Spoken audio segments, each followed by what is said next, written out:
Praise the lord. మన ప్రభువును రక్షకుడైన యేసుక్రీస్తు నామంలో ఈ కృపా వాక్యాన్ని వీక్షిస్తున్న దేవుని బిడ్డలందరికీ నా హృదయపూర్వకమైన వందనాలు. బిడ్డలందరూ బాగున్నారు కదా?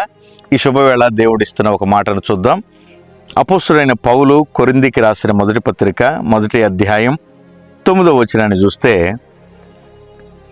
మిమ్మును పిలిచిన దేవుడు నమ్మదగిన వాడు. ఇక్కడ ఈ శుభవేళ ప్రభు మాట్లాడుతున్న మాట పిలిచాడు. కొందరిని పిలిచాడు. వారు జాలర్లుగా ఉన్నారు, అయినా పిలిచాడు. కొందరు వడ్డీ వ్యాపారస్తులుగా ఉన్నారు, వాళ్ళని పిలిచాడు. కులము, గోత్రము, వంశవళితో సంబంధం లేకుండా పిలిచిన దేవుడు నమ్మదగినవాడు. ఎందుకు పిలిచాడు? ఏ పిలుపుతో పిలిచాడు? చాలామంది ఈ రోజున దేవుని సన్నిధికి రావాలి, దేవుని రక్తం చేత కడగబడాలి అంటే ఈజీగా ఫీల్ అవుతున్నారు. కానీ పిలిచిన వాడు ఏ పిలుపుతో పిలిచాడన్నది ఈ రోజున గ్రహింపు లేకుండా ఆత్మీయులుగా వెళుతున్నారు. ఎందుకు పిలిచాడు? మొదటి మాట, పేతురు రాసిన మొదటి పత్రిక 2వ అధ్యాయం 9వ వచనంలో చూస్తే, వెలుగు కొరకు మిమ్మల్ని పిలిచాడు. మీరు చీకటిని విడిచిపెట్టి వెలుగులో మీరు ఉండటకు ప్రభు పిలిచి ఉన్నాడు. ఎలాగనా? ఏ చీకటి? అది గాఢాంధకరమైన చీకటి, శాపమనే చీకటి, మన కుటుంబాన్ని వేధిస్తున్న చీకటి. ఎన్నో చీకటి కెరటాలు మన జీవితంలోకి వచ్చినప్పుడు యేసు రక్తము ద్వారా వెలుగు కిరణముగా మన జీవితాల్లో ఉదయించాడు ప్రభు. ఇప్పుడు మనల్ని ఎందుకు పిలిచాడు అంటే, ఆయన ఆశ్చర్యకరమైన వెలుగులో మనం ఉండాలని పిలిచాడు. ఈ రోజున దేవుని నమ్మి దేవుని సన్నిధికి వెళుతూ ఆధ్యాత్మికమైనటువంటి కృపను పొందుకుని కూడా ఆ వెలుగులో నిలబడలేని వారు ఎందరో ఉన్నారు. నా ప్రియ దేవుని బిడ్డలారా, పిలుపుని నిర్లక్ష్య పెట్టకు.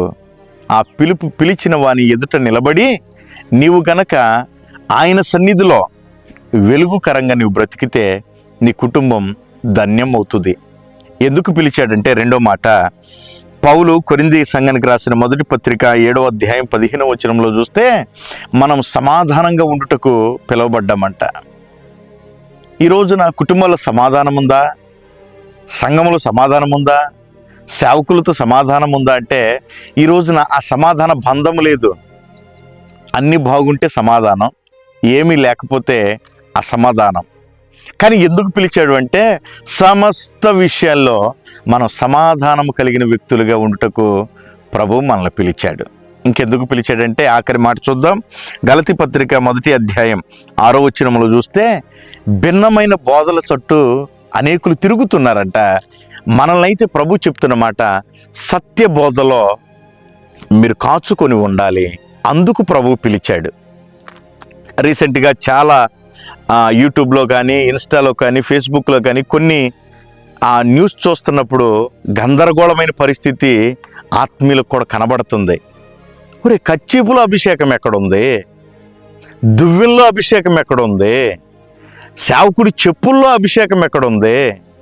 మీరు భిన్నమైన బోధల తట్టు తిరుగుటకు ప్రభు పిలవల, సత్యబోధ ఎందు కాచుకొని ఉండుటకు ప్రభు పిలిచాడు. శిష్యుల యొద్దకు వచ్చి, నేను కూడా ఈ గారడీలు చేయటానికి మీకు ఎంత డబ్బు కావాలంటే అంత ఇస్తాను అని గారడీ సీమోను చెప్పాడు. కానీ అది మాకు వలన కలిగినది కాదు, మమ్మల్ని పిలిచిన వాని వలన కలిగినదని శిష్యులు చెప్పారు. నా ప్రియ దేవుని బిడ్డలారా, సత్యమందు నిలబడదాం, సత్యవాక్యంలో నిలబడదాం, సత్యాన్ని అనుసరిద్దాం.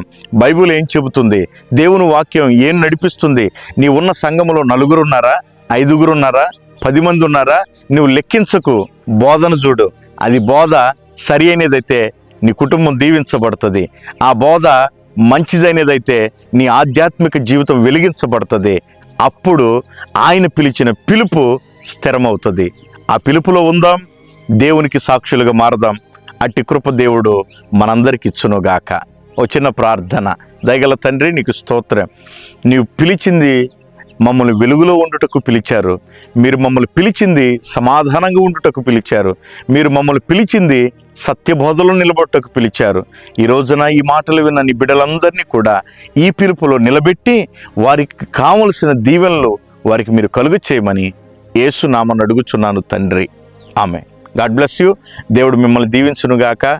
ఈ ఛానల్ సబ్స్క్రైబ్ చేయండి, అనేకులకు షేర్ చేయండి. మీ ప్రార్థన విజ్ఞాపనలో ఈ స్క్రోల్ అవుతున్న నంబర్కు తెలియపరచండి. దేవుడు మిమ్మల్ని దీవించునుగాక. God bless you.